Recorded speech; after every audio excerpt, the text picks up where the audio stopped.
दुनिया नेशनलिज्म की लानत में क्यों मुब्तला है?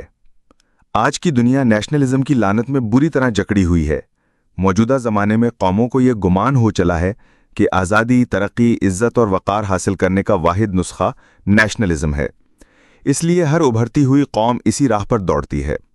मगर हमें रुककर सोचना चाहिए, आखिर दुनिया इस राह पर क्यों चल पड़ी?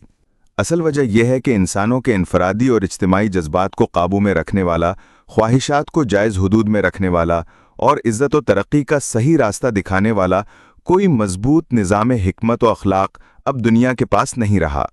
इस कमी ने कौमों को गुमराही, जाहिलियत और जुल्म की राहों पर डाल दिया है।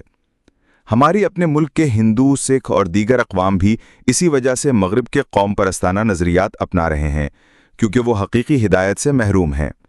इस गुमराही का इलाज सिर्फ और सिर्फ शराए इलाहिया में है, और दुनिया में मुसलमान ही वो वाहिद जमात है जो इन शराए की नुमाइंदगी कर सकती है।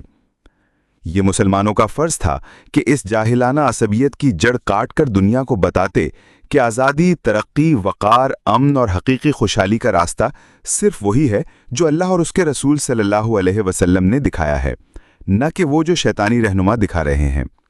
मगर अफसोस, वही मुसलमान जो अंबिया अलैहिमुस्सलाम के मिशन को कायम रखने के लिए मुंतखब किए गए थे, अपने मनसब को भूल बैठे। बजाय हिदायत की शमा थामकर भटकी हुई दुनिया को रोशनी देने के, वो खुद भटकने वालों के पीछे चलने लगे। आइए मिलकर इस्लाम के नुमाइंदा बने और दुनिया को इस्लाम के झंडे तले जमा करें। चैनल सब्सक्राइब और शेयर करें ताकि ये पैगाम दूसरों तक पहुंचाया जा सके।